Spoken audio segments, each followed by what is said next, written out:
Hello friends, and welcome to the Hanged Man in the Moon. If this is your first time here, welcome. Thank you for coming. I'm pleased to meet you. If you've been here before, thank you for returning. I'm truly honored.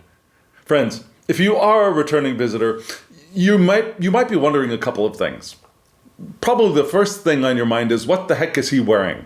Well, friends, I decided to be a little bit playful today. Yeah, I rode in on my bicycle, and as I was setting up, I glanced at myself in the mirror and I thought, today let's just wear what I'm wearing. Let's not change clothes and be a little bit casual, a little bit more fun-loving and fancy-free. So if I'm offending anybody wearing what I'm wearing, I'm very sorry. I do not mean to offend. If you like what I'm wearing, you'd like to see more of my exercise wear, let me know in the comments below. But otherwise, I'm probably going to be back to my normal wardrobe starting next video.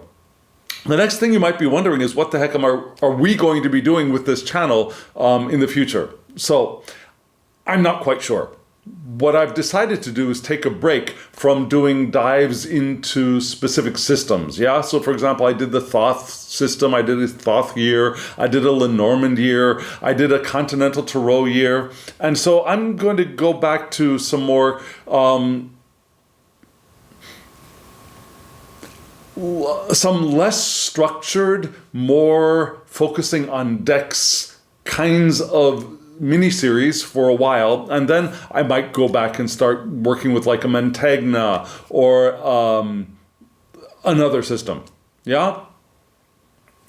So I've got a deck chosen for us for this lunar cycle. Yes, it is called the Baddeley Tarot. It was fairly recently published. The creator of this deck has done other decks, including an Oracle deck, which I am probably going to use in the third and fourth videos of this series, but I'm not going to use it in this video, and I won't use it in the next, because I wanted to play with a couple of different spreads, and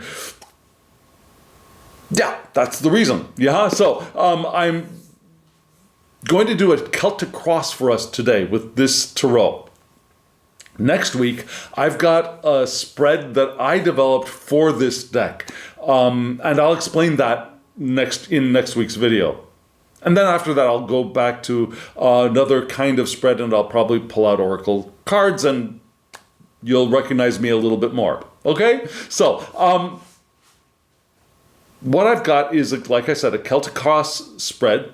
And what I will do is I will show you the spread, and then we're just going to dive right into it together. But before I do that, I'd like to thank you. I'd like to thank you for doing all of those things you do, for showing up first to watch these videos. That's a blessing, and I'm grateful for that. For hitting the thumbs up button, and for subscribing to this channel. Those things that you do help other people find us, and our community slowly grows. Well, it grows. And all of those of you who comment in the comments section below, I am deeply grateful for you, because I am invigorated by contact with you. So you're a blessing to me, you're a blessing to all, and thank you all for doing those things. So friends, yes, the spread. I've got it laid out for us in front of me, so I will show it to you, and then we'll start reading. Friends, here's the spread.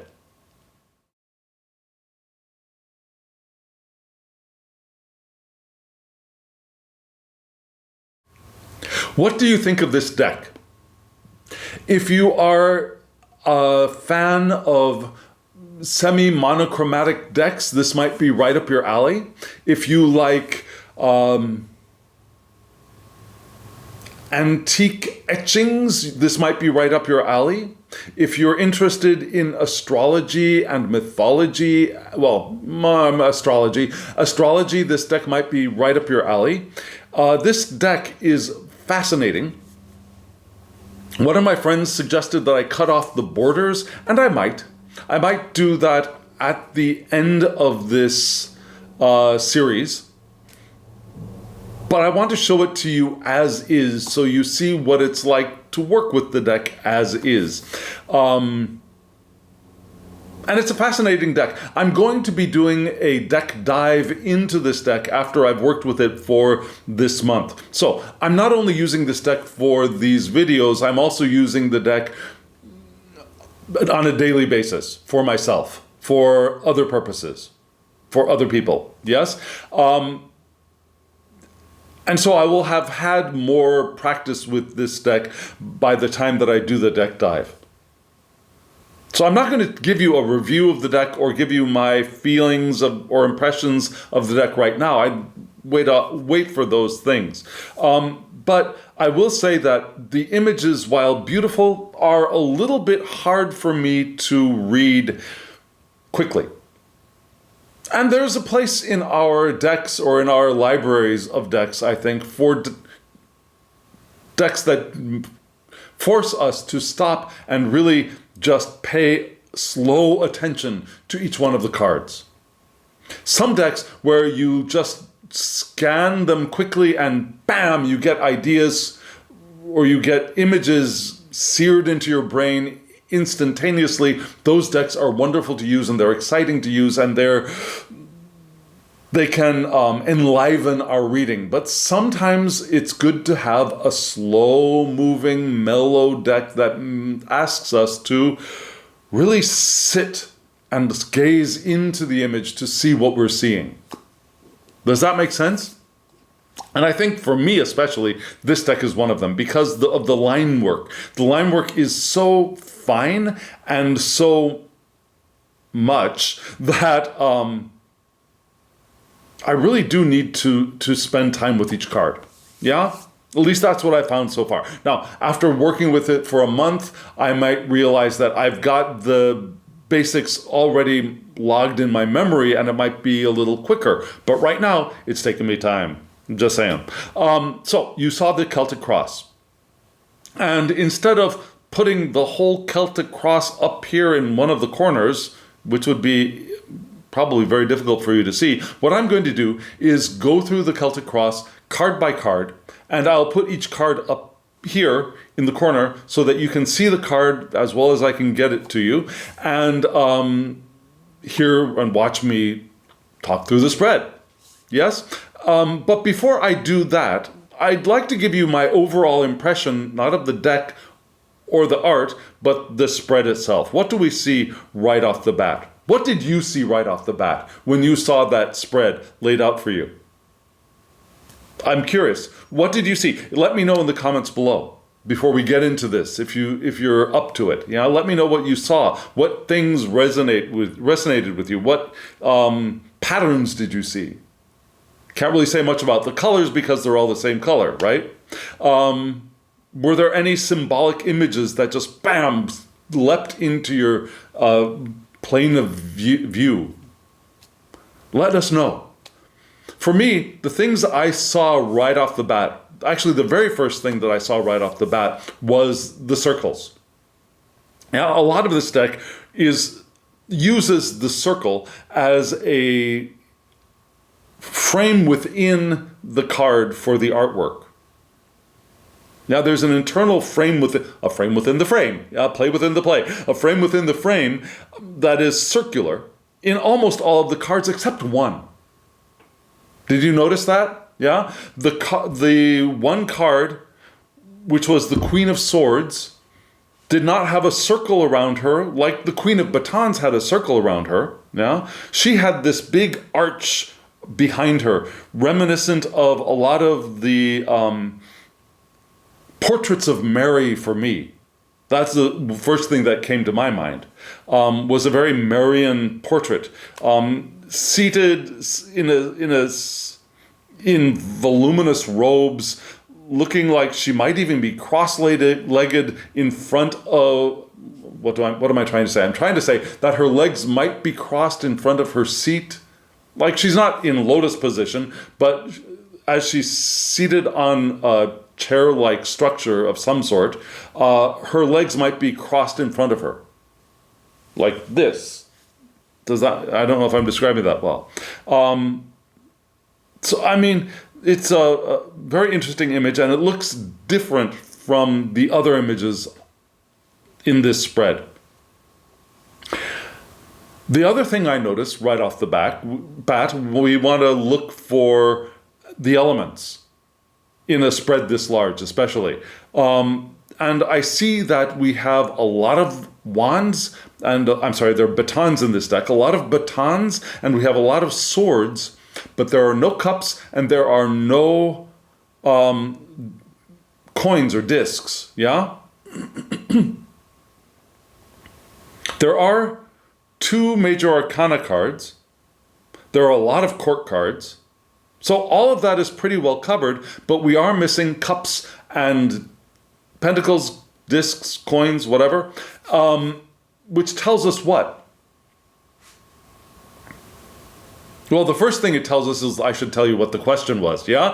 I'm back to my original question, which I have asked for several years in most of these spreads. How can we live more intentionally in the coming week? So, the response to that question, quickly scanning the cards, is that it's going to be a week of activity, right? To live intentionally, we are asked to be active. Yeah, the 2 receptive suits, the coins and the cups, or the pentacles and the cups, the discs and the cups, depending on the system you're more used to, are not here. So, it's all about our passions and our thoughts and our minds and going out into the world, right? Okay, so I also notice a lot of shields in the cards, but frankly, there are shields all through the deck, and so I'm not really sure where to land on that, yeah? They might be less significant than they might be in other decks because they're all over the place. Yes, that makes sense. Yes, good. So we're going to start off with card number 1, and here it is right up here, which was the Emperor, right? I'm going to pick it up right here off of the table for myself, and you're seeing it, you can see it right up here. And we see a man, an elderly man, seated in his very, regal accoutrement. Yeah, he's got all of his regal stuff around him in his clothes. He's got a crown, he's got a large scepter, he's got the orb of power, he's got the shield with the double-headed eagle right beside him, he's got the sun in the morning, I don't see the moon at night, but he's got it all. He's also got a large disc behind him and a smaller disc right around his head, kind of like a laurel wreath, kind of like a victor. We have triangles and shields in the corners, which I'm sorry to say, the guidebook doesn't really give a lot of information about. So what? Oh, we also see in the distance maybe a castle or at least a tower. Do you see that below, right in front of his shins? Yeah, you know his shins right below the knees. In front of that, do you see that small castle in the distance? It might be larger because it's far away. And the Emperor is what? It's having control in the midst of the chaos of the world, according to this creator. Now, it's finding control in the chaos. And so this is the significant, or the significator, the significant response to the question, how can we live our lives more intentionally in the coming week? The primary answer is about our organizing and having control over our world in the midst of the chaos of the greater world around us. We're asked to be pragmatic and decisive when we establish, when we create that order for ourselves and the stability that will support the order. We want to have strength. We want to have gravitas, right? At this time. So that the imaginative, the mystical, the enjoying of the creative chaos that's not our place right now.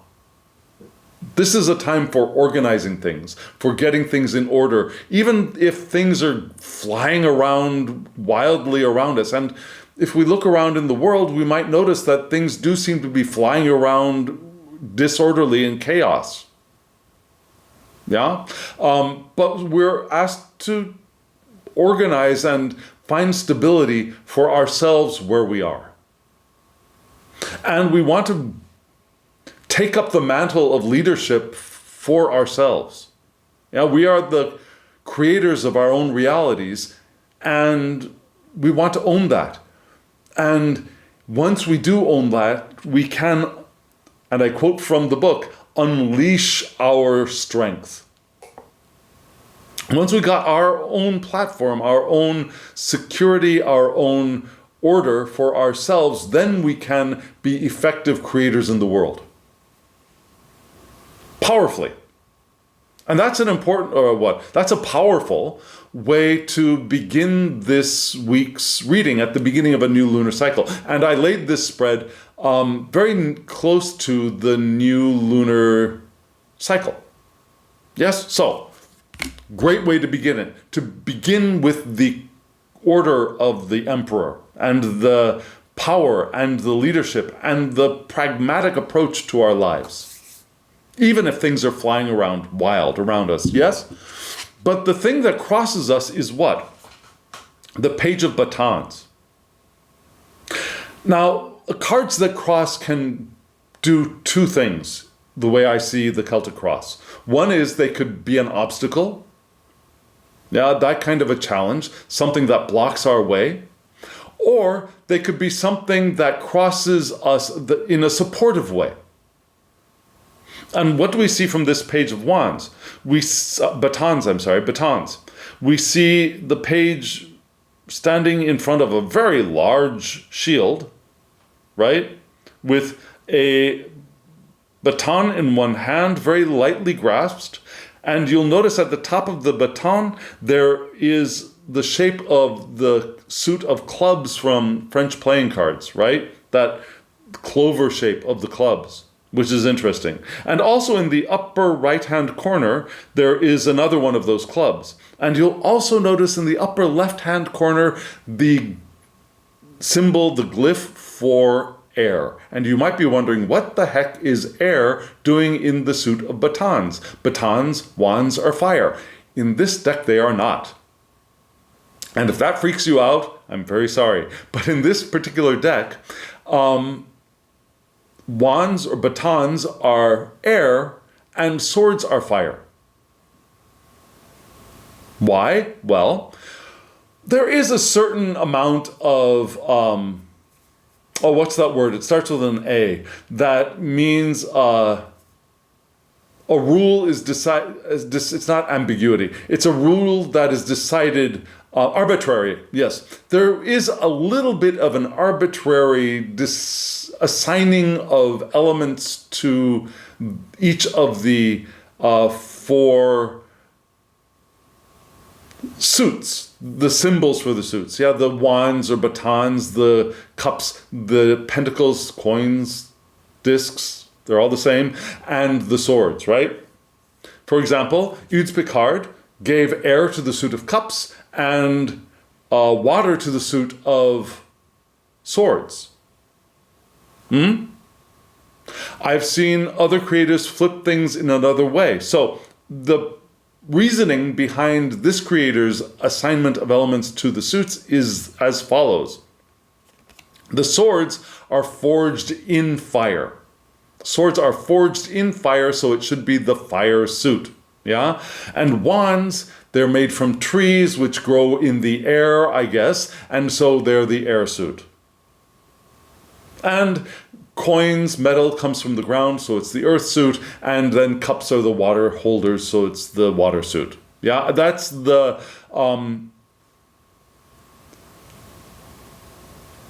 the deciding theories behind the choices. So we have the page of batons, which is an air suit. So in another deck, this would be the page of swords, but here it's the page of batons. And what does the page of batons signify in this deck? Well, it's seeking balance within the chaos, according to the creator. So we've got our primary card being regaining control or having control within the chaos. And then the card that crosses it is seeking balance within the chaos. So I see that this card is a supporter of the Emperor card. So in what other ways can this page of batons, which is an air page, can that page support the Emperor? This page asks us to look for connections and see patterns within the chaos. So we've got our order, we've got what's our control and our stability. We find our balance with the page, and then we look at the chaos and we try to see patterns or order within that as the next step. That makes sense, I believe, doesn't it? And it asks us to be able to do that, to stay calm, to remain open, to... In theater, we say suspend your disbelief, which is a way to open up to intuition. So there's a quality of opening up to intuition after we've established our stable platform and our order.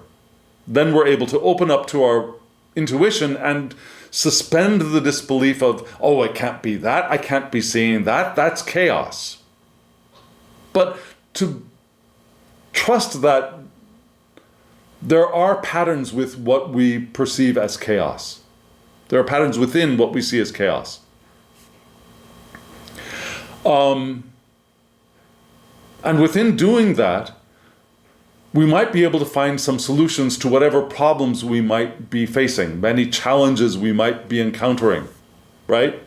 And we can explore possibilities as we open up to seeing potential patterns.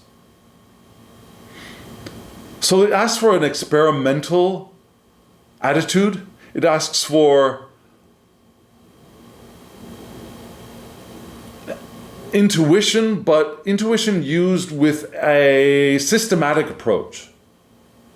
Now, so there's still order asked for with the page of batons as we open to possibilities and suspend our disbelief, as we suspend our disbelief, we see patterns, but then we are asked to organize them and find a system or a way of integrating those things that we're seeing.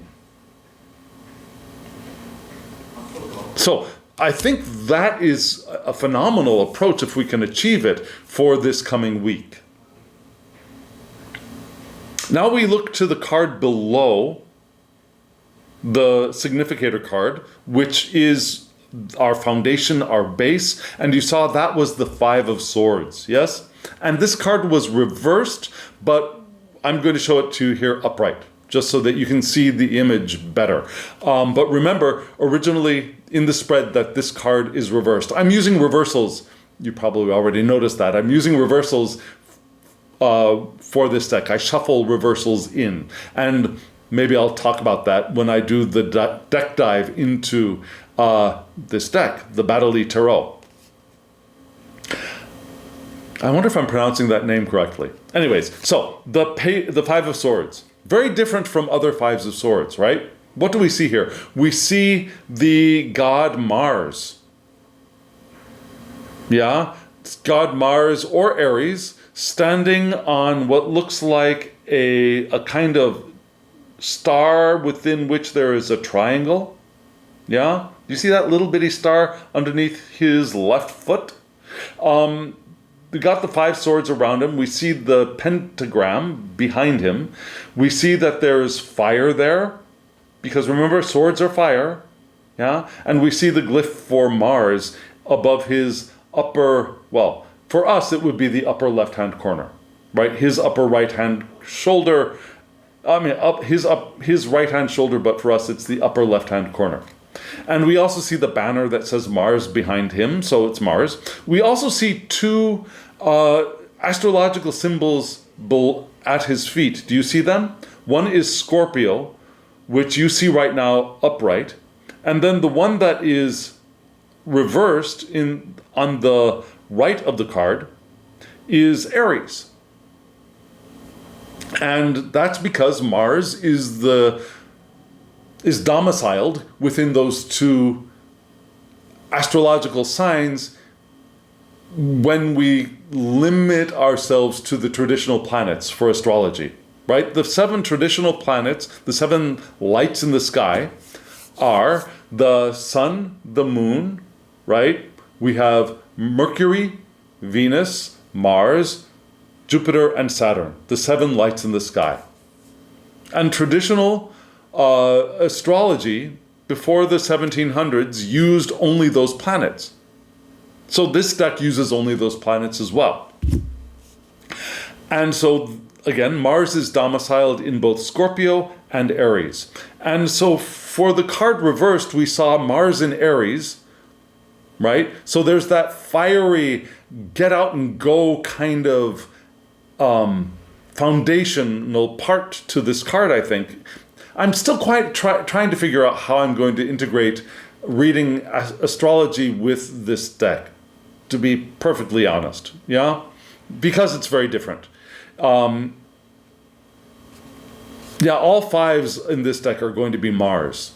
So I'm still working on that. But right now, if I'm just taking Mars with the upright appearing Aries, because the card was reversed, what is that telling us? What is that? Mars in Aries, it's the first decan of Aries. It's the get out and go. It's the see something new and let's go do that part of the zodiac, right? It's also the I. Aries is the ego, the nascent ego, yes? But this card tells us what? It says that we might be feeling lazy or exhausted because of what we've been through.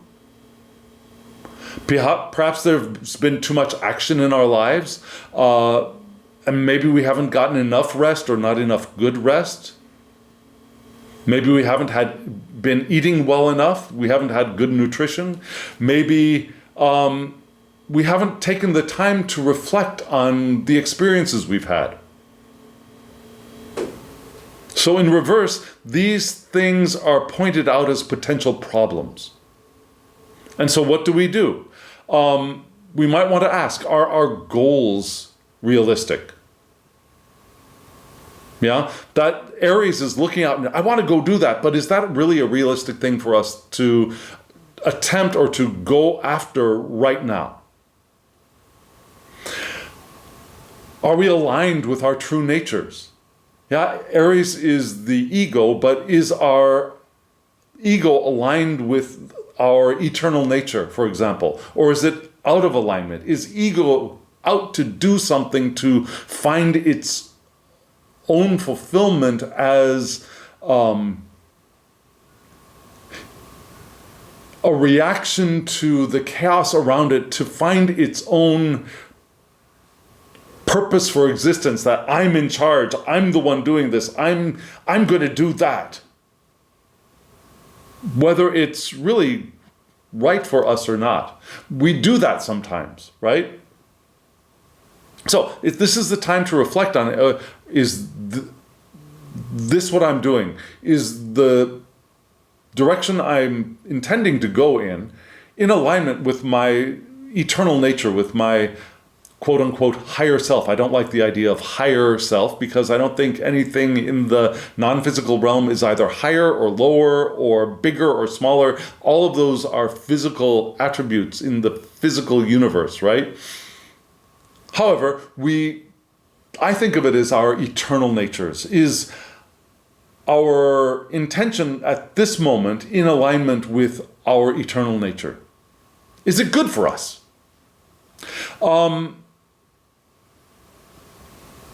And it might be time to think of, in the past, when we have felt brave, when we have felt strong, when we have felt sometimes even invincible. Have you felt that before? Yeah? When we felt those things, what resources did we have? What supported us during those times? We might want to think about that and see if we can find those resources again, use those resources wisely again, to re-energize ourselves, to empower ourselves. So in order for us to be the emperor, we want to have that foundation of self-empowerment, of feeling our power, and we might not have been taking care of ourselves well enough in all of those ways I've just described. And so this could be the time to create that firm foundation that the emperor wants to sit on, for us to do that work, to strengthen that foundation. Eat well. And I think that will come up later in this spread. Sleep, rest well, reflect well. Don't be too busy, right? Be focused. And then the card above the significator was card, this one, right? The Six of Batons, which is again, the air suit. And who do we see on this card? Do you recognize this deity? So all of the sixes in this deck are Sol, right? The sun. And so we see the glyph for air on the upper right-hand corner. In the upper left-hand corner, we see the glyph for the sun, which makes sense. And then below, on the lower left-hand side, we see the symbol of the lion, which is Leo, right? So this card was upright. We have Leo. The sun is only domiciled in Leo. And it's the Six of Batons. And Sol is there holding the sun in his hands, or in his grasp, yes? What is this telling us? Well, it's telling us that we're moving from darkness to bright truth. Remember, this is the air suit, so it's our thoughts, our vision, our plans, our intentions flow through the mind, right? So we're moving from darkness into bright truth. So problems are going to be resolved, or we'll realize that what we thought were problems were never really problems in the first place. As we're doing this, as we're opening up to seeing patterns in the chaos, we might realize that what looks like chaos may not be as chaotic as we thought, or that we can see that what we saw as things that are problems for us personally out there might not have actually been problems. We might have been creating problems for ourselves by our own confusion or our own disinformation. And so, what's on our minds now? That's what this card represents. What's on our minds now is moving into the light, finding solutions to problems, or recognizing that what was thought of as a problem is not a problem now. Clear minds, clarity. Having a serene heart as well, that inner peace. Yeah, not inner peace, but inner peace. And our thoughts will be helped by being harmonized. Yeah, we want to prevent ourselves from overcomplicating situations, from overcomplicating processes and the clarity. Because that overcomplication, instead of bringing clarity, brings confusion. Right? So the sun, we want our mental sun to shine forth and find clarity in simplicity. Think Occam's razor, maybe. That will help.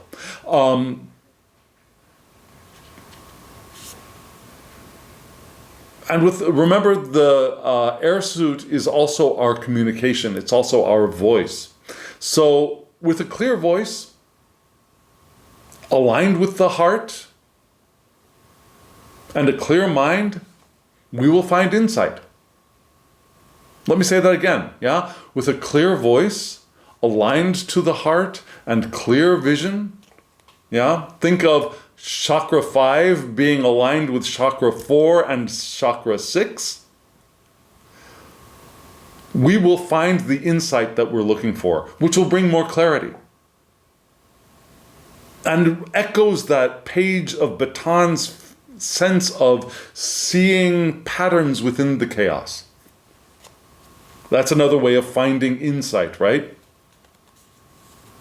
Okay, so we've got that 6 of batons above us. Now, in our immediate past or our recent past, we had this card here, which is, let me find it, the 2 of batons, right? Which would in another deck be the 2 of swords. Here we see a wonderful depiction. We don't see, instead of the lady sitting down with, if you're thinking of a Smith-Waite deck, the lady sitting down blindfolded, usually blindfolded, with 2 swords like this. And behind her, there is a sea with, I think, ships on the sea, and the sea is in turmoil, and she's got these swords, and she's got to balance her ideas. Here what we have is a very Taoist kind of feeling of that 2 of batons, swords, air, 2 of air, of the night sky and the day sky, with the Vesca Pisces in the center, that balancing point, right? We see the darkness and the light behind that circular frame within the frame. We see 2 dots below at the very bottom. You'll notice that in this deck, we saw it in the 5 and the 6, I didn't point it out, but the number of the card is in dots at the bottom of the card. So you see the 2 dots here. There were 5 dots at the bottom of the 5 of swords, and there were 6 dots at the bottom of the 6 of batons. And here we have the 2 wands, one facing up on the left and one facing down on the right, with that clover leaf from the French suits at the top of each one of the batons. Very interesting. Interesting that the upright baton is in the night and the downward pointing baton is in the day. Yeah? Makes me think of going up on the left and down on the right. Makes me think of the motion of a clock. Oh, for you it would be this way. Yeah? Down on the left and up on the right. This is the direction you would be seeing it on, right? Down on the left, up on the right, reminds me of clockwise motion. So what is this card telling us about our past? Well, this card in the upright position tells us about understanding. If we think of the tree of life, we start off with the monad at the top, which is Kether. Chokmah is wisdom. Then 3, Binah, is understanding. But here we have understanding in the 2. So maybe I'm making a leap that is meaningless, is unmeaningful. Anyway, so we've got these 2 of batons, right? Understanding. Light brought to the dark areas of our lives. We've already begun that process, right? Our head is in that space. We are thinking about bringing light to the darkness in the 6 of batons, which was above the significator. Here we see that we've already begun the process in the 2 of batons.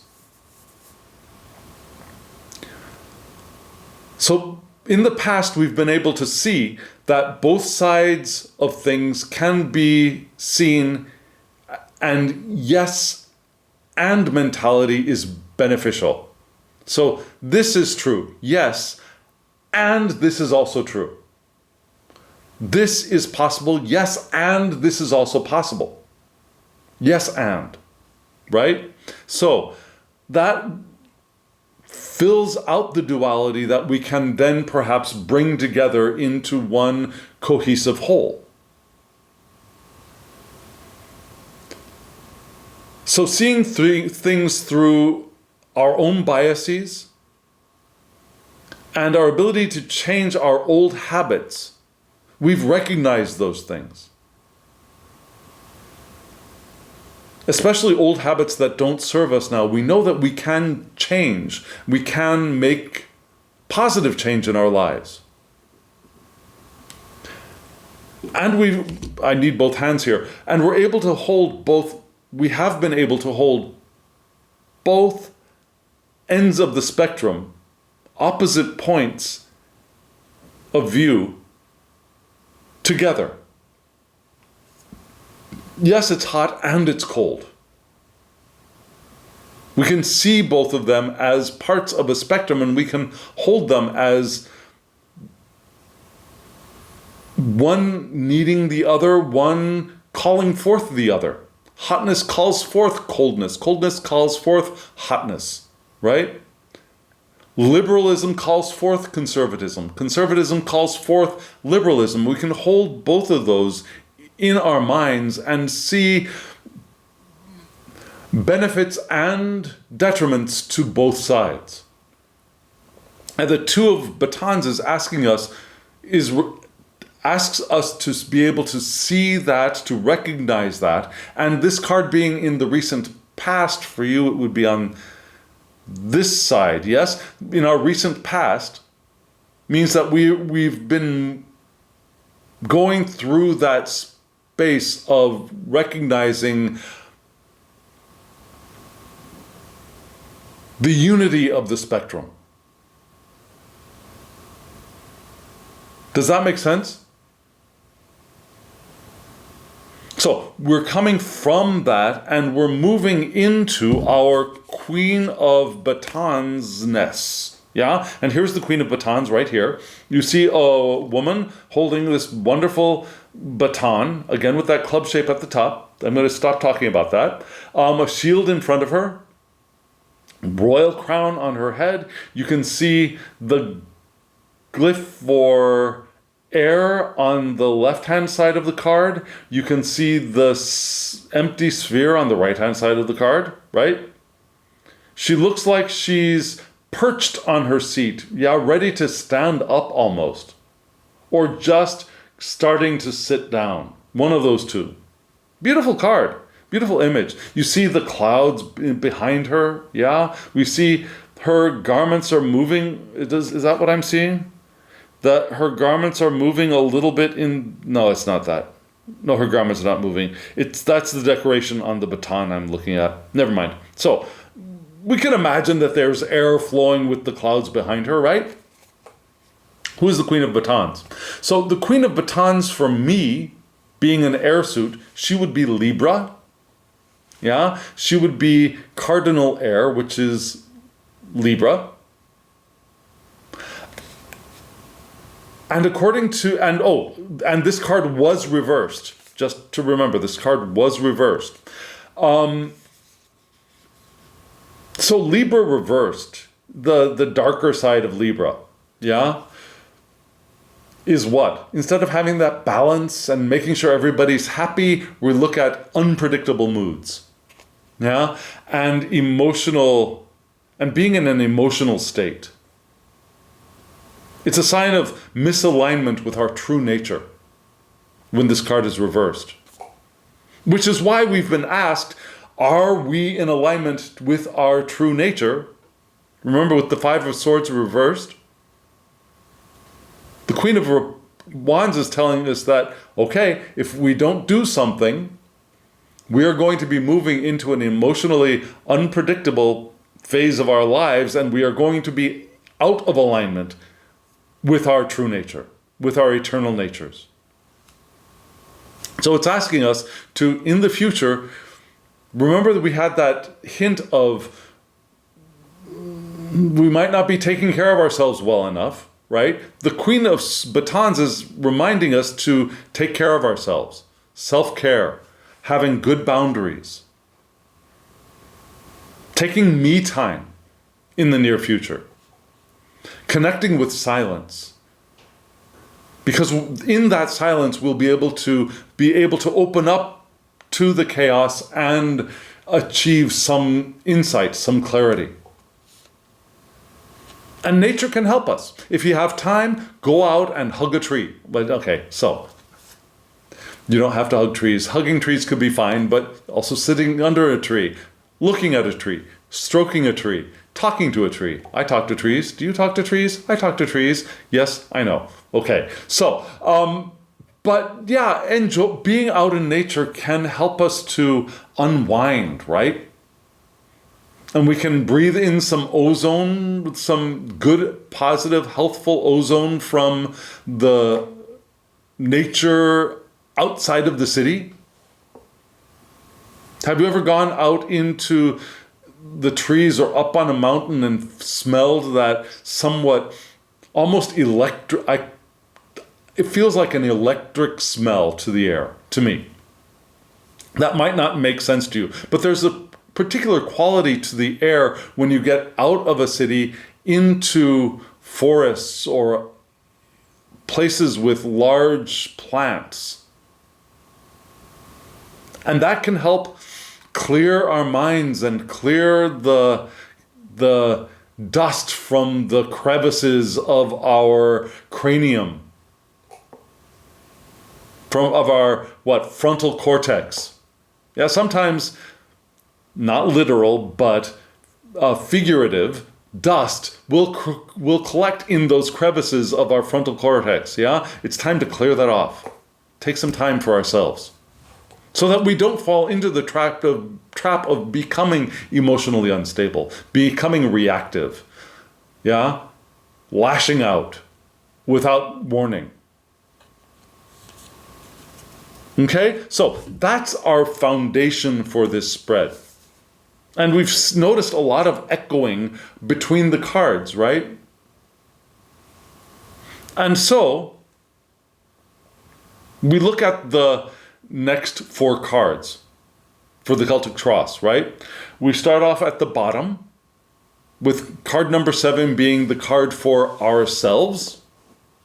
Now, if you don't know what a Celtic Cross spread is, I've got a video on my channel that is a walkthrough of the Celtic Cross. If you want to see that, I'll put a link in the description box below. I might even try to put a card up here, but I'll put a card up here too. I'll put a card for you to go on and take a look at that. But okay, so when we look at the right hand, for you it would be this side, the right hand part of a Celtic Cross, we start off at the bottom of 4 cards with the Seeker, which is you and I right now. Then above that we have the environment that we are in, which is card 8. Card 9 above that is the card for our hopes or our fears, our worries or our desires. And then the top card for me is an advice card. So let's start off with the us card, the you and me significant, the Seeker card. And that was another queen, because we be queens, right? And remember, when we read Tarot, the way that I approach it, the way that we read Tarot is that we all have all of this in each of us. So whether you're in a male body, you're in a female body, you're in a trans body, a cis body, a non-binary body, an intersex body, it does not matter. We are all kings, we're all queens, we're all knights, we're all pages. So our inner queen is the state that we are inhabiting right now. And here you have the Queen of Swords. Remember, she is the only one in the arch. All of the other cards had that circle as an inner frame. She's got an arch. So, she's the Queen of Swords, which is fire. And it's interesting that this queen, different from the other queen who did have a glyph for her element, she doesn't have a glyph for her element, does she? I just noticed that. Okay. Anyways, she's got her robe. She's got this beautiful arch behind her. She's got the crown. She's got a shield in front of her. Yeah. Beautifully decorated card. Again, interesting that there's not a glyph for her element there. But you see clearly queen and then swords. Do you see that in the banner at the top of the card? So what does she tell us?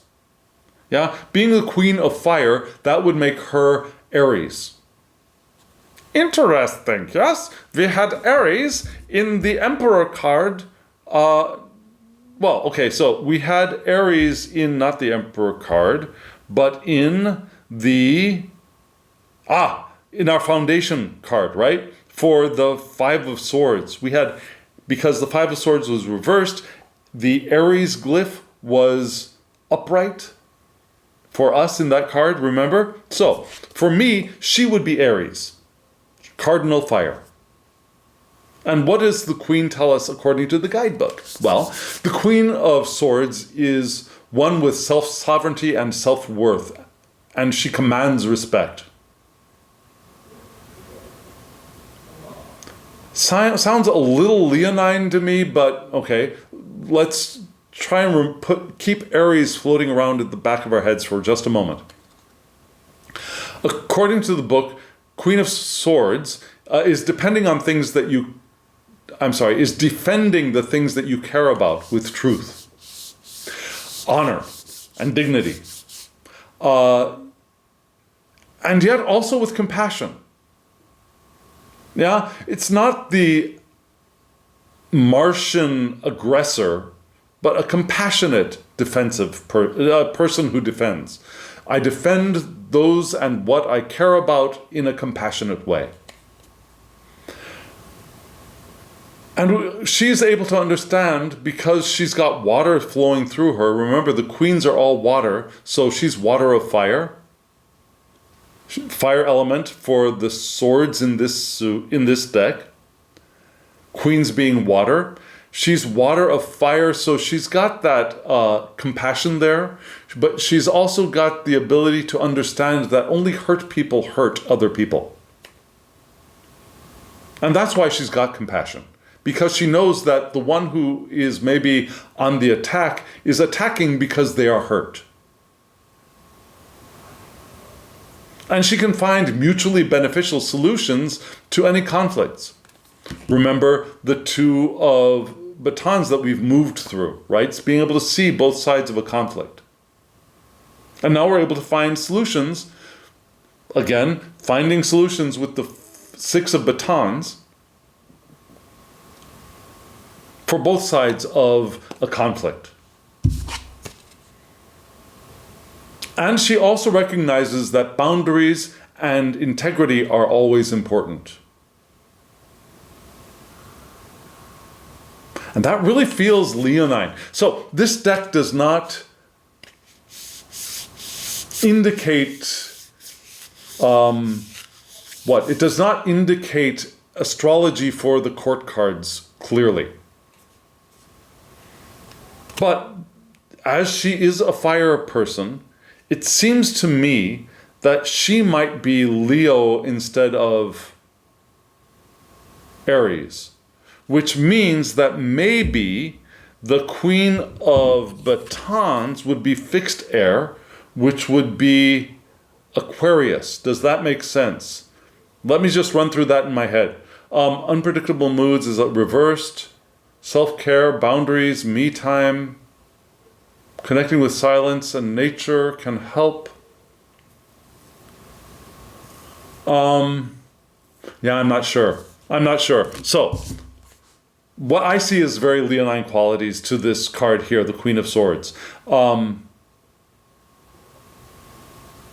And so, like I said, I still need to work out in my head how this deck works astrologically. So, how are we called to be present in our Emperor state?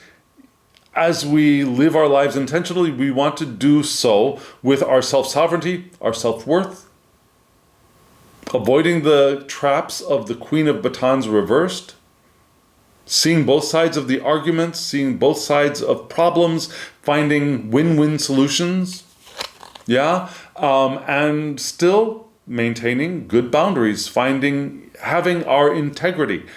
also. Right? That makes sense. So, what is coming to us from our environment? That is the Ace of Swords, which is the Ace of Fire, right? You can see the fire glyph in the upper right-hand corner. Yes? Lovely card. The arm from the clouds holding up the sword. Very traditional Ace of Swords image, right? See all these lines of, I don't know, energy flowing behind that circular frame within the frame. So because this is an air card, this is a fire card, yeah, we have inspiration and illumination and clarity and revelation as part of this card. So we're in an environment of potential inspiration, revelation, illumination, realization, which is wonderful. But we also want to recognize that these are seeds, right? The aces are seeds that are waiting and ready to grow, but we're called to nurture those things. So there might be a little seed of inspiration out there. It's not like, whoa, inspiration, but a seed of inspiration in our environment that we can pick, we can take, and we can grow to a full flame. Yes? A seed of clarity, a seed of revelation. And sometimes we might encounter in our environment obscured issues, things that we want to find clarity around. And so we're asked to ask our heart and spirit for insight into that thing, into that obscure element or situation or information that we're encountering.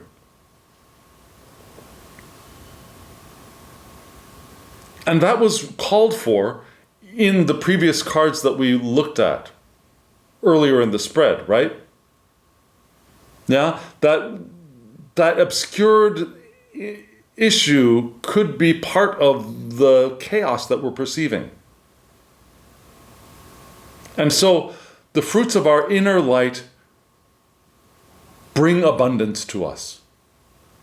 So we want to nurture the seeds of insight, of illumination. We try to nurture the clarity that we can find in the outer world, the little seeds of that within the chaos. But really it's our inner light that is going to be our guide. Yeah? So that's this card for the environment card really does give us us within the environment description. Do you agree? So let's look at our hopes and fears. Yeah? Our hopes and fears are the moon card. Now the moon card. What is that? You see, I love this card. This image is actually on the box for the deck. You see the woman, probably maybe Diana, seated with holding a moon mask partially covering her own face, right? So it's interesting because it's like the moon is creating is moving in to create what like it's not quite a crescent, but you can see if she kept moving that moon mask over like the phases of a moon, her face would become a crescent and then would be obscured as a new moon would be obscured, right? That's interesting, I think. You see that she's holding a spear in one hand because remember, Diana is also a huntress.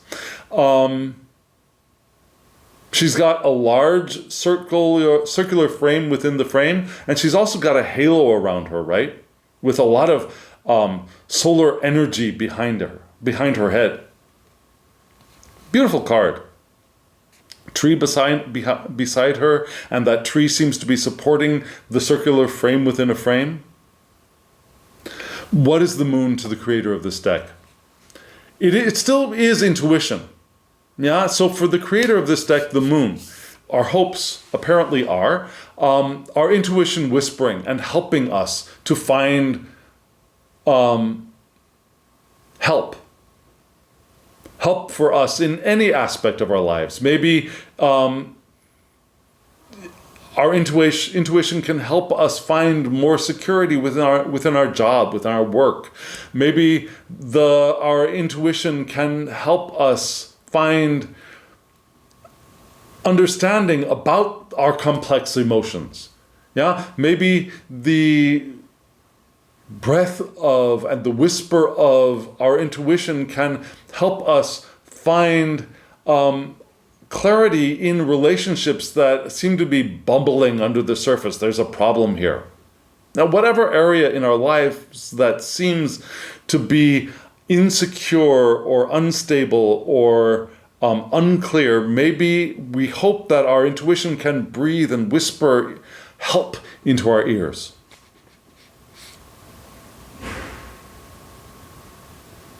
And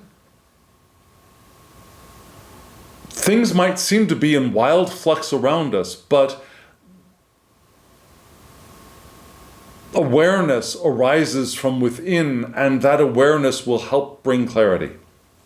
That is our hope, I think. And you notice how this card also echoes the idea of the environment being chaotic. And our hope that our intuition and the inner voice will whisper clarity for us, will help us find insight. Again, echoed in an earlier card, right? And so, what is the advice? Now, this card was a little bit disturbing to me when it came out. Why? Well, the Five of Batons was reversed, and having a reversed card in the advice section always startles me a little bit. Just saying, that's a me thing.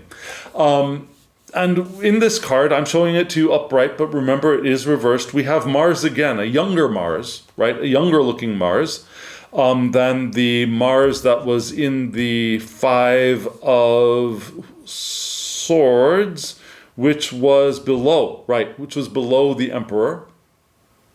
Now, I'm not saying that the figure in the Five of Swords looked particularly old, but this figure here looks particularly youthful to me. Maybe just because he's naked.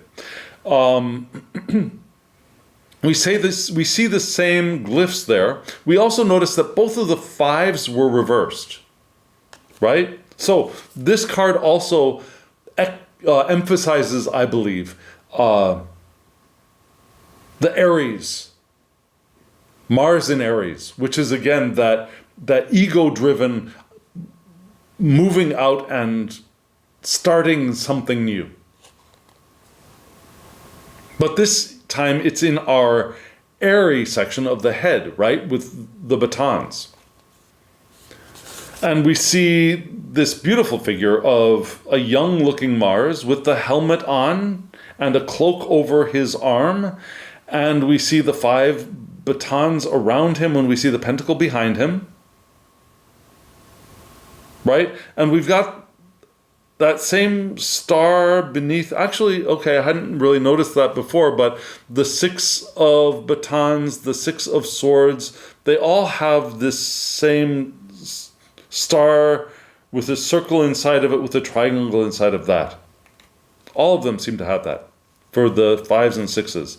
And I'll check it out on the other cards too. Beautiful card. What does he tell us? The advice is, before competition becomes conflict, before sport becomes war, before rhetoric becomes an insult, before talking becomes insulting, we want to take a breath and pause. We don't want to be reactive. When we start noticing ourselves becoming reactive, we want to step back and breathe. Yes? Because right now the advice is a light touch is called for. We don't want to pull our wand and beat people over the head. Remember, the Queen of Swords, us, to live intentionally, our Queen of Swordsness wants to have compassion, right? Understanding that anyone in conflict with us is perhaps potentially a hurt person. And so we want to deal with things with a light touch. We want to listen to other people. Yeah? We want to keep an open mind. We want to understand other people's points of view. We were asked to do that, to see both sides, right? And that will help us to come to the middle ground and find a mutually beneficial solution. That's the advice. Yeah? Back off. Breathe.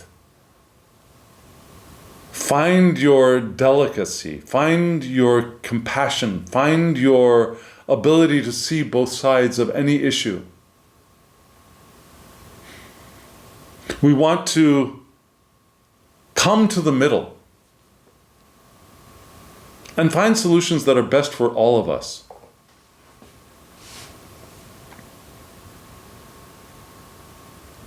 Does that make sense? Can you see how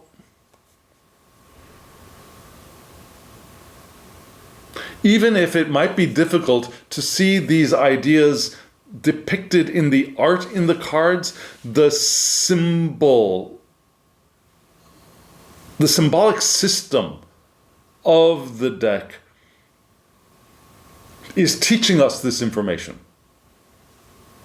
And I've found that the cards together in this spread in particular do, but also other spreads I've worked with, they do echo each other and they do highlight information from each other, which helps us to foment clarified understanding, a clarified message. So what is the message? Yeah? What is the message from this week's Celtic Cross spread? What I get, and tell me what you think when you see this whole video too, you might get something else. I think what we're asked to do is to find our stability within the chaos and open to the chaos to see what things we can see, what patterns might emerge if we don't become reactive to that chaos. And be sure that we are taking care of ourselves. Be sure that we are doing self-care. We are caring for ourselves. And that we are able to see the position, the understanding, the thoughts and feelings of any person that we might feel like we're in conflict with, or any situation that we might feel like we're in conflict with, and be able to come to the middle, to be able to interact so that we are benefited and others are benefited at the same time. We're wanting to live into, we're asked to live into a win-win situation for all the people that we interact with, in a very compassionate, very open, very intuition-inspired way. Does that make sense? If it does, let me know in the comments below. If it does not, let me know in the comments below. I'd love to hear from you. I truly would.